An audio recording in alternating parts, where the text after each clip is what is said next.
Good morning, everyone. It's good to see you in our morning worship service here in Victory North Avenue. It's January 32. It's a long January. It's February 1 and a happy Hearth Month, everyone. Okay, bati naman yung katabi mo. Okay. Some of you are not celebrating it, but it's February month. I just want to say uh, God has been good to us for the month of January.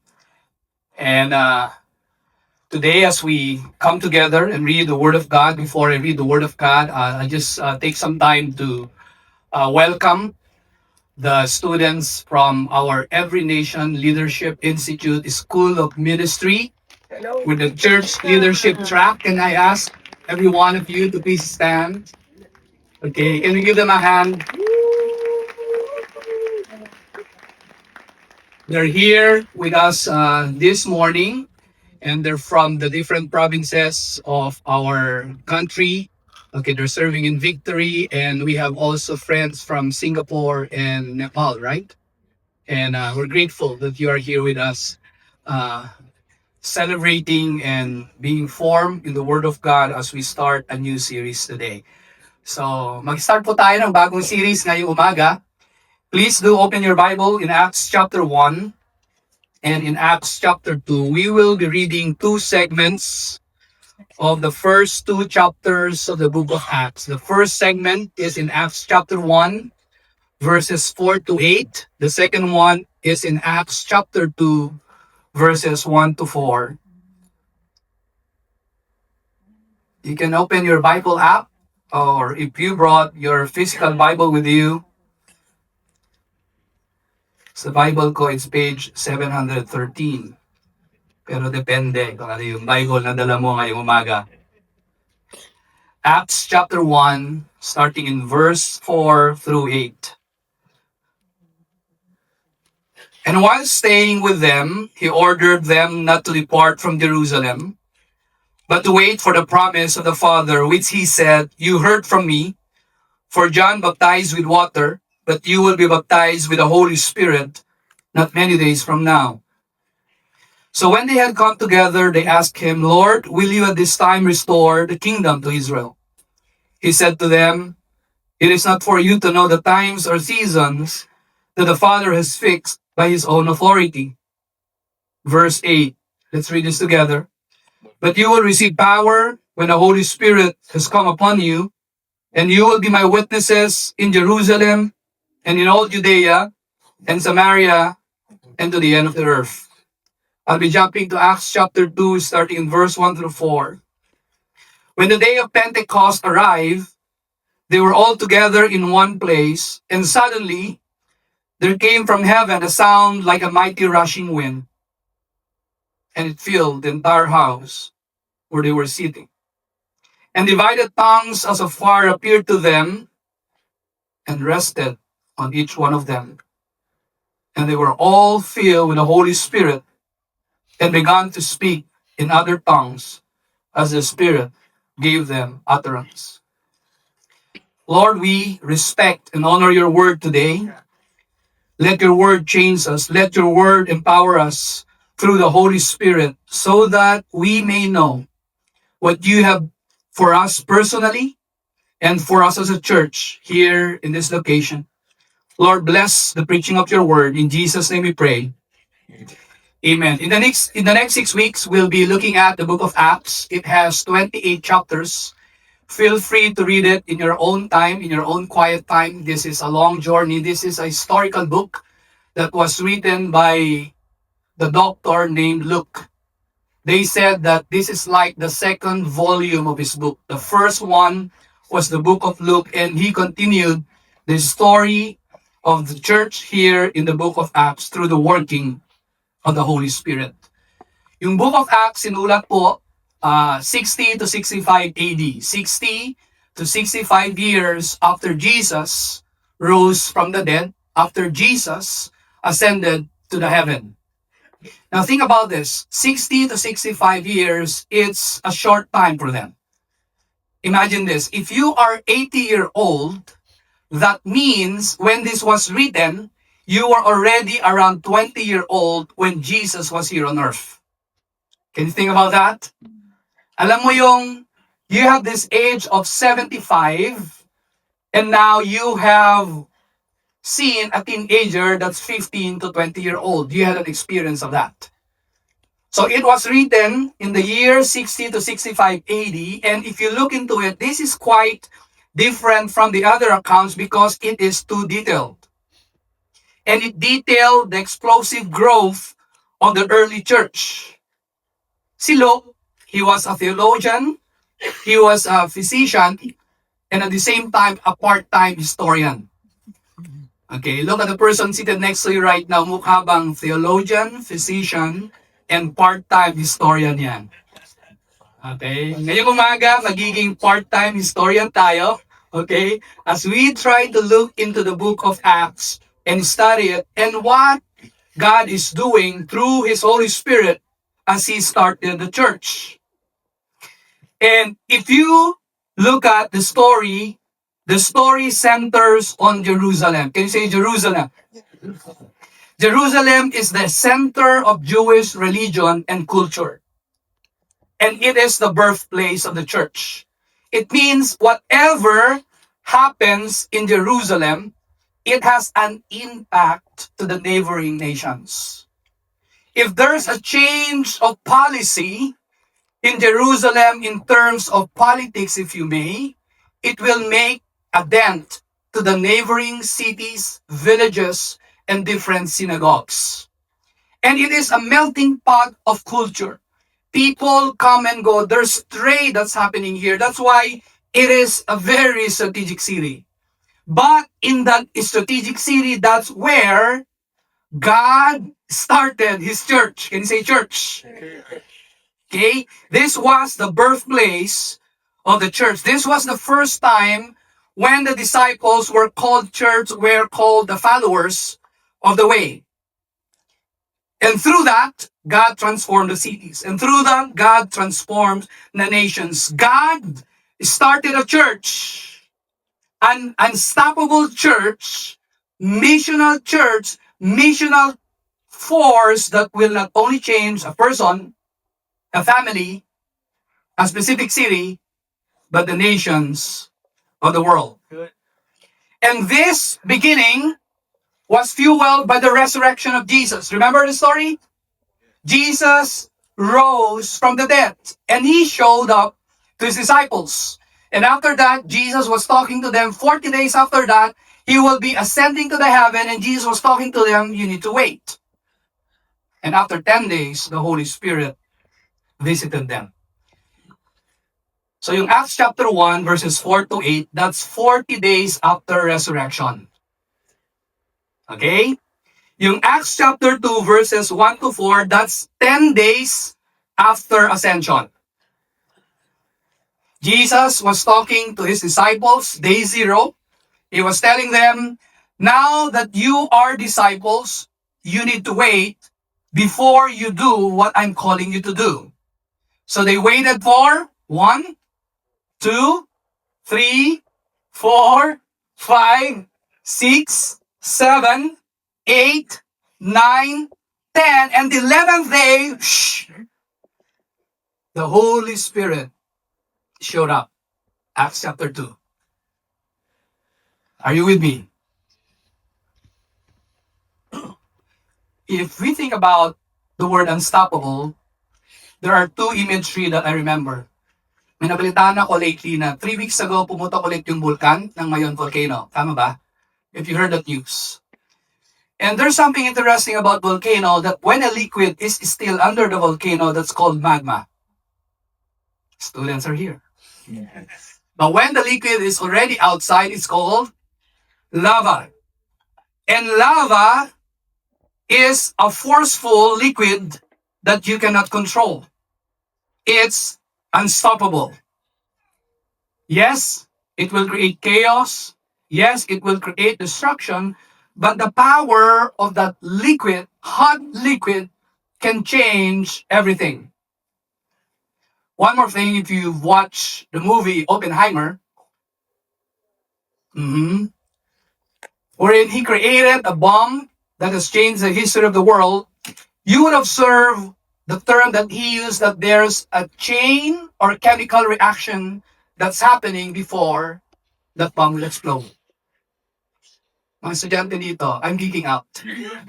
Okay, you should remember this. One force can affect the different forces and it will eventually become explosive, unstoppable.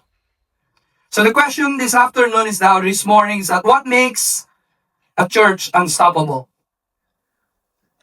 Is it the personality of the pastor? Is it the people in the congregation? Is it the kind of message that we preach? Is it the kind of community that we are part of? What kind of church is an unstoppable church? One phrase today. An unstoppable church is a spirit-filled church. Can you say the word spirit-filled? Spirit. But before we talk about the word spirit-filled, let's talk about the church first. So there are three words that I'll use to describe a church that's unstoppable and a church that is spirit-filled. First is intimacy. Acts chapter 1 verse 6, it says there, so when they had come together. Okay? Jesus was with the disciples and the disciples came together. In Acts chapter 2 verse 1, when the day of Pentecost arrived, they were all together in one place. One of the marks of unstoppable church is their togetherness. You cannot call yourself a church if you are alone. Because when you talk about a church, it's not only an individual person, but it's a group. It's a formed group of people that has been saved, that has experienced the goodness of God, that has put their faith in Jesus, that has been empowered by the resurrection power of Jesus. Togetherness. In that togetherness, you would see that Jesus has been forming this group of people from the beginning. And coming together is a table fellowship. Alam ko sa inyo, yung iba sa inyo mamaya, kakain kayo ng lunch with your friends, right? And in that table fellowship, there are things you talk about. When you come together, there are special moments, stories, histories that you share together because there's a deep relationship in the table fellowship. Togetherness is beyond highs and hellos. Where I would see Joash today, hi. And I will be seeing Ferdy next week, hello. Their togetherness is beyond a hi and hello. Their togetherness was built in intimacy. It's a close, personal, where everyone is seen and known. Look at the person to your right, medyo tulo. Okay? Kilala ka ba ng katabi mo? Now, I'm not saying that they're perfect. What I'm saying is this, even if they're broken, there are people with them where they have fellowship and they let the grace of God, the mercy of God, the joy of God infuse them because in encounter with God, in a group, in a fellowship, there's change that's happening. Are you seen and unknown? Or do you just know yourself? Or do you just see yourself?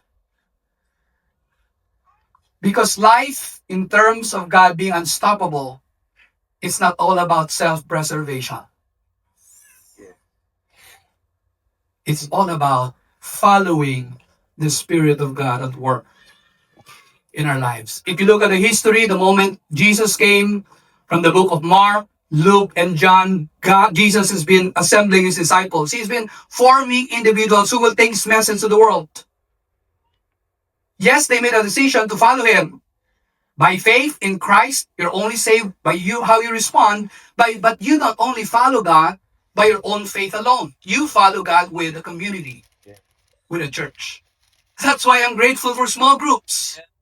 That's why I'm grateful for one-on-one meetings. That's why I'm grateful that when I get to have a coffee together with someone who's more experienced than me, I am gaining wisdom. Nasa middle age po ako, pero I have people in my life who speaks to me who are more than 10 years old than my age. And I need that.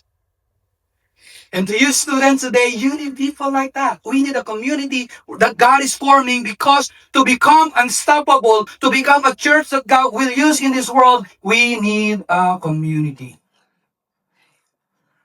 There was intimacy. Everyone is seen, everyone is known. But wait, in that intimacy, in that closeness, in that togetherness, the center is not the group. Their center is Jesus. So when they came together, it's not all about Peter, John. No. It's not all about who's best. It's all about Peter, I know you're broken. I know you denied Jesus. John, you committed a lot of mistakes. Mark, you are like that. But when we come together, our center is not about you. The center is all about Jesus. Because togetherness, intimacy is not dependent on who we are and the people we are with. Kasi pag dependent tayo sa kanila, pag nasaktan tayo sa group na to, alis na lang tayo. You get it? In a world that says, I don't want to belong because of a past experience, let me tell you this. Yes, those experiences are valid, but there are times. Not all the things that are valid to you are valid based on the Word of God. You need to validate what you think is valid to you based on the Word of God. Because the Word of God will challenge you, will move you to be in a church despite its imperfection. You will be changed by the church. You don't need to pretend here in this church. Yes. You need to be who you are, because the same grace that is at work in me, the same grace that is at work the person sitting next to you, is the same grace that will change us. That makes church exciting, right? Yes.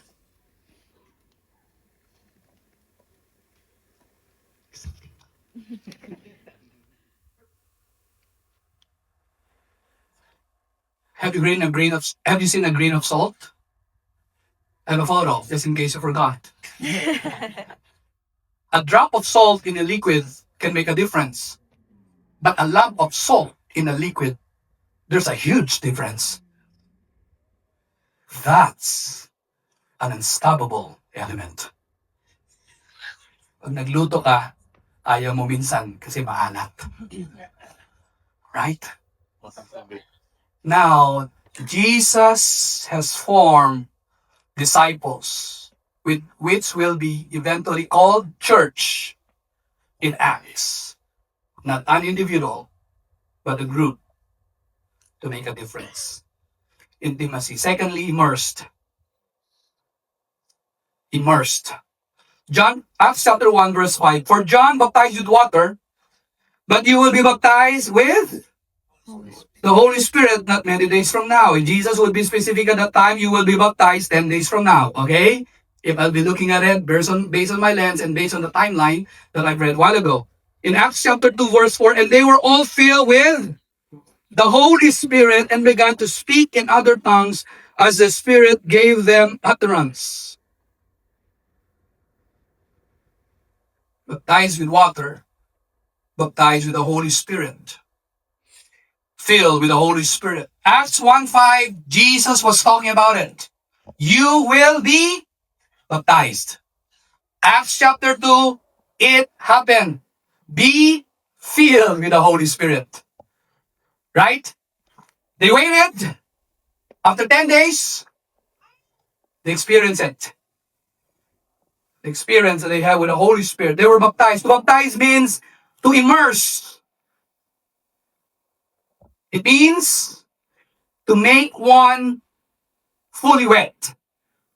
It means to be soaked. Ilan sa dito mahilig kayo sa crackers with a dip? Okay? That's what immersing is. You get a cracker, you dip it. That's baptism, right? That's how you do it. Okay? You reap it, you taste it. That's what immersion means at this time. There's a dipping that happens. Baptism, and it says there, to fill is to be influenced with so much quantity or full extent. When you dip it, it's not just a dip, but a deep dive dip. In short, fully wet to its full extent. Sa Tagalog, basang-basa sa ulan. The disciples were immersed with the presence and power of the Holy Spirit to the fullest extent.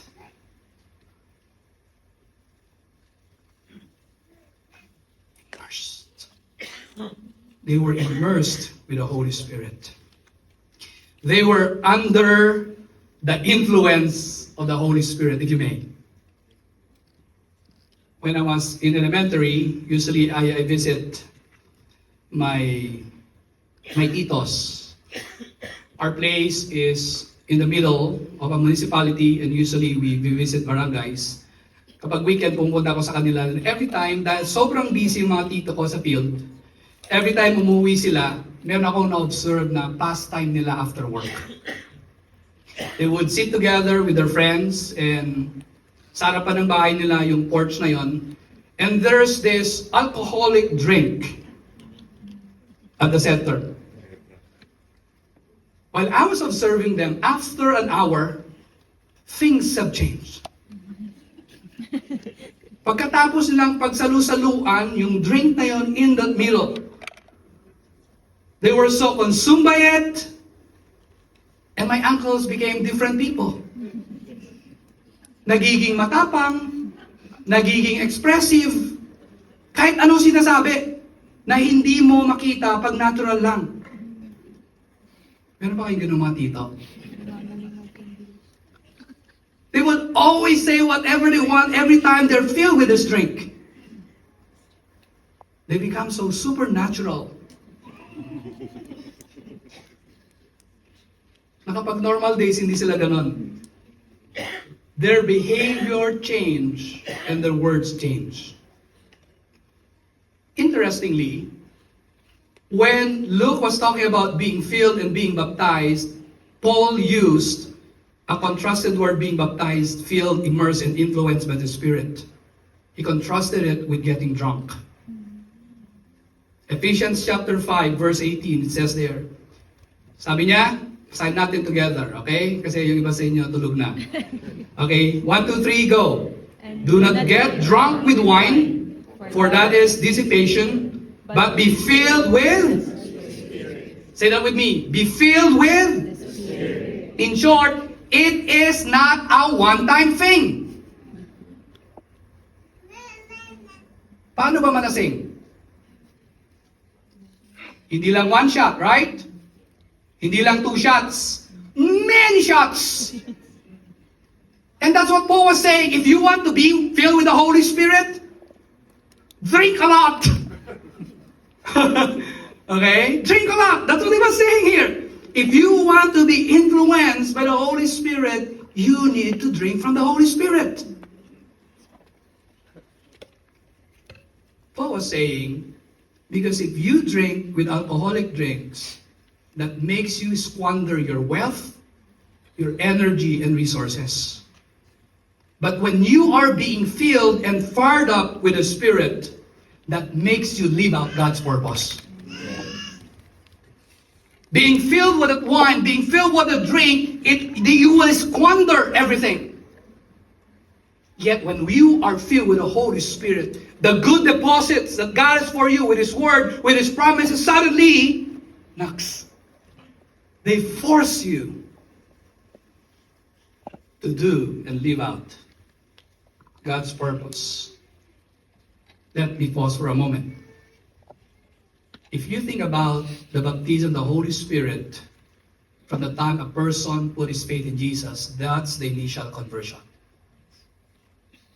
But when you talk about the filling and baptizing the Holy Spirit at this time, it's a filling up for ministry. Not a thing where you are converted to be like Jesus and walking with Him through the Spirit, but right now you are constantly filled for you to worship, for you to serve, and for you to do the ministry. Let me suggest then, if we want to be a church that's unstoppable, we need to drink from the Spirit. Drink frequently, continuously, and repeatedly. Okay, say that with me. Here on the side. Frequently, continuously, repeatedly. Drink. That's immersed. How do we drink? You drink from the Spirit when you are in a community where God is present. God is present today. If you're hearing His word, it's energizing you. You are drinking from the Spirit. If this word is convicting you, challenging you, and moving you to change, you are drinking from the Spirit. Because the Holy Spirit works in the church through His word. And when you are drinking from the Spirit, what it is that is seen, usually you say no. You say no to it, and you go to what is right, and you pursue what is pleasing before Him. When you drink from the Holy Spirit, right now, the Word of God is not contradicted by the Holy Spirit is doing. In fact, every time the Holy Spirit speaks to us, every time the Holy Spirit moves in us, the Holy Spirit will remind us of His promises that when we open the Word of God, suddenly we are built up. Suddenly we are energized. And then let me tell you this. When you have the Holy Spirit, you are not drained. You are burning. You are on fire. You are filled. You are fired. There's something there. When you pray, you are asking God to move in your behalf. Despite of your situation, despite of your sickness, you are saying, God, I know that I cannot make it. It's tough for me. But Holy Spirit, would you come and speak to me? Holy Spirit, I'm sad. Would you come and comfort me? Holy Spirit, I'm confused. Would you come and give me clarity? Holy Spirit, I'm tired. Would you come and strengthen me? Holy Spirit, I've messed up the past few days. Would you come and restore me? Holy Spirit, I said these words that are not supposed to be spoken. Would you come and touch my mouth? Would you come and change my heart? Would you come and do something in my life? Immersed. So drink frequently, consistently, and repeatedly. You're drinking today. Lastly, impact. Can you say impact? Impact. Intimacy, immersed, and impact. Acts 1 verse 8. But you will receive power, and the Holy Spirit has come upon you, and you will be my witnesses in Jerusalem, in all Judea and Samaria, and to the end of the earth. Acts chapter 2, verses 2 to 4. And suddenly, say the word suddenly, there came from heaven a sound like a mighty rushing wind, and it filled the entire house where they were sitting. And divided tongues as of fire appeared to them and rested on each of them. And they were all filled with the Holy Spirit and began to speak in other tongues as the Spirit gave them utterance. They had the permanent presence and the empowering presence of the Holy Spirit. The wind and the fire in their midst. There was an outward demonstration of the working of the Holy Spirit in the church. 120 people in the upper room. When you talk about the fire and the wind, they're linked together. How many of you've heard the word steam? Steam. Have you heard about it? It's an invisible gas. Since it's invisible, it's not visible. And you cannot see it, right? It's a condensed water vapor. Technically, it's not wet. Okay? Some of you are thinking, I need to do something about it later. But consider this. When you talk about the steam, what comes out of a boiling tea kettle forms a visible mist as steam condenses into water droplets. And we know what happens as heat creates steam in the kettle, but we don't see it. But we observe what the steam does. It burns a hand if it passed through it. It coats bathroom windows during a hot shower or bath. Kita nyo ba? Hot shower nyo kanina, yung pinunasan nyo pa tapos, okay. And it serves a multitude of uses, from clearing sinuses to softening a piece of frozen food. That's like the working of the Spirit. He's at work, and when He's at work, it shapes you. And when the Holy Spirit is working, I think I mentioned the word it. I need to qualify that. The Holy Spirit is not an it. He is not a force. He is a person. When the Holy Spirit is at work in your life, you are shaped and you are sent. That's why Jesus said, then you will be effective witnesses. So yung katabi mo, whether he likes it or else, witness yan. Kung believer kay Jesus. Sa anong paraan? Paano siya naging witness? Okay? I'll show you the table. We are witnesses of this truth. Acts 2 verse 36. God has made Him both Lord and Christ, this Jesus whom you crucified. We are witness of the truth. The truth is Jesus, and the truth is the gospel. When we witness, we don't present a new gospel. We present Jesus who came, who died, and rose again, and who will be coming back again. That's the truth. We don't create a new truth for us to be witnesses. We are effective witnesses of the gospel. It means that Christianity is good news. Christianity is gospel. Amen. That's the truth. And when we speak the truth, there's repentance that happens. Verses 37 to 39. When they heard this, they were cut to the heart and said to Peter and the rest of the apostles, brothers, what shall we do? And Peter said to them, repent and be baptized, every one of you, in the name of Jesus Christ for the forgiveness of your sins, and you will receive the gift of the Holy Spirit. It means when a person hears the truth, when a person hears the gospel, when we are effective witnesses of the death, the resurrection, and the coming of Christ, therefore there's a changed life, there's forgiveness, there's something that God is doing in our lives where it says there, you will be changed. And you will receive the refreshing work of the Holy Spirit. And this promise is not only for you, but for your children and for the next generation. Truth, repentance, and eventually faith.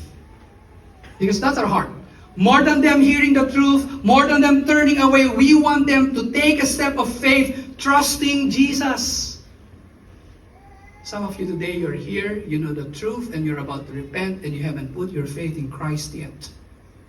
You've been following Jesus, you know the truth, you know repentance, you know what it means to follow Him. Maybe it's the right time for you to take a step of faith and be an effective witness of the truth, so that people will change from the direction, metanoia, a change of mind, a change of direction, so that they will follow God and respond in faith. That's why it says in verse 41, so those who receive His word were baptized, and they were added that day about 3,000 souls. Now think about this. This room is too small. God will continue to bring people in faith. As we are effective witnesses of the truth, so people will repent and they will respond in faith in Jesus. Are you excited to see your friends here in this church? Are you excited to be an unstoppable force to make a mark and a dent in this place? Because we are effective witnesses to where? I like this word. Jerusalem, Judea, and Samaria. I'll show you these two photos. That's the description. You would observe in the church when it became unstoppable through the work of the Holy Spirit. They changed Jerusalem. Acts 1-7. And eventually, in Acts 8-12, in Judea and Samaria, in Acts 13-28, to the ends of the earth. In short, it looks like this.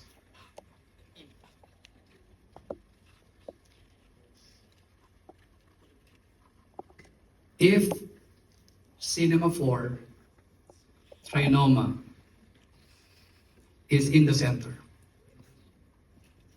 how many people will be influenced because we became an unstoppable church that is filled by the Holy Spirit? Encourage mo ulit katabi mo, sabihin mo, okay lang na hindi ka sentro ng church na to. Okay lang. Kasi kaya tayong baguhin ng Diyos. Okay lang. Kaya alam natin, kasi alam natin, na kapag ang Holy Spirit nag-work sa buhay natin, gagamitin niya tayo hindi isa-isa, pero bilang isang church. Ano nga ba yung nagawa ng Holy Spirit sa buhay natin? Last two verses. Acts 2:14. But Peter, standing with the 11, lifted up his voice and addressed them. Men of Judea and who dwell in Jerusalem, let this be known to you and give ear to my words. If you will read this with courage, how are you going to read this? But Peter, standing with the 11, lifted up his voice and addressed the men of Judea and all who dwell in Jerusalem. Let this be known to you and give ear to my words. Jesus came to die in your place to set you free. He did not only die, but he rose from the dead after 3 days to give you freedom.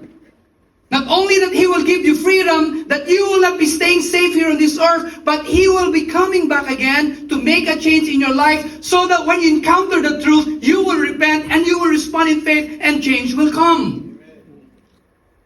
Peter became courageous.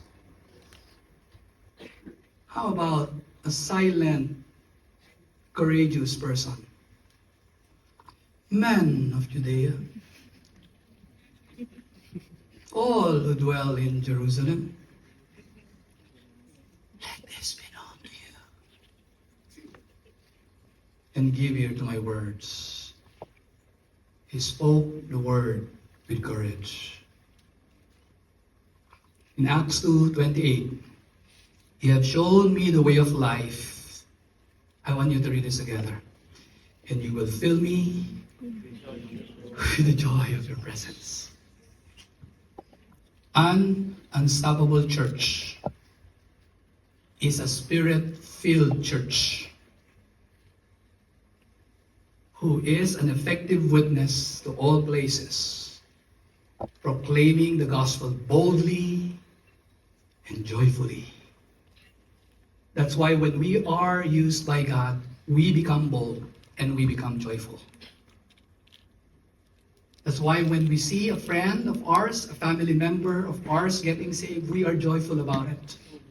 Because we know the Holy Spirit that is filling us up, that makes us fired up, He will give us courage and joy. He will give us courage and joy.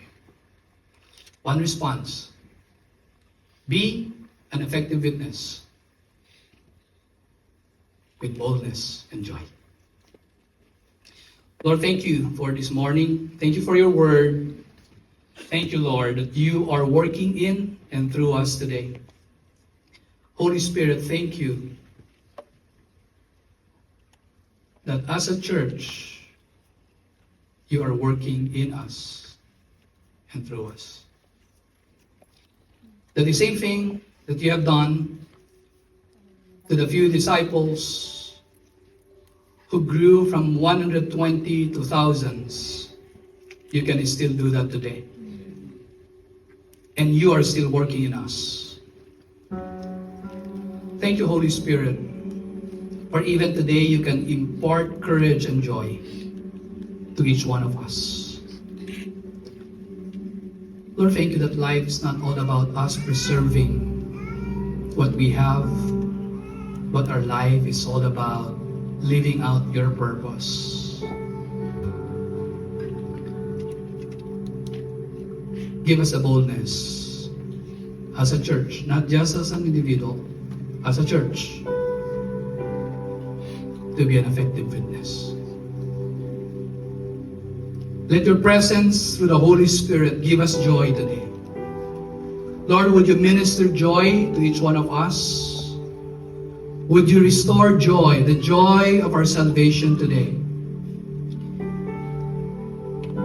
Can you help us recall the time when we came to know Jesus?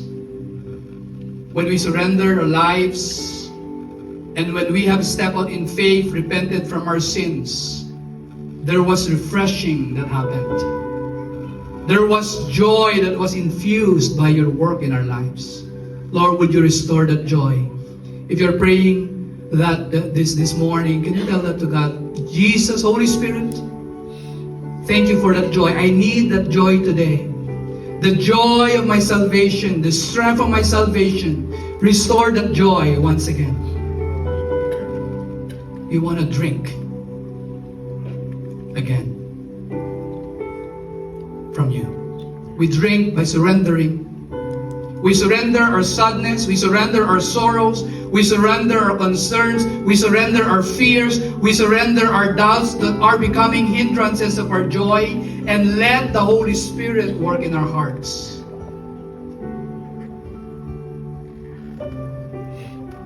We need that joy. A joy that's not self-generated. A joy that's given by the Holy Spirit. Would you do that today, oh God? Can you raise your hand if you're that person? Lord, give me that joy. Some of you, you're battling with loneliness and sadness. Holy Spirit, I pray that you will give them joy. I speak joy in the name of the Father and of the Son and the Holy Spirit even right now. Joy is coming. Let there be a river of joy flowing from inside us today, Lord. Let there be that joy. Can you say that, Lord? I need that joy. Give me that joy. Yes, there's sorrow. Give me that joy. Yes, there's sorrow. There's a struggle. Give me that joy. Lord, there's pain. Give me that joy. Joy, Lord. The joy of the Lord is their strength.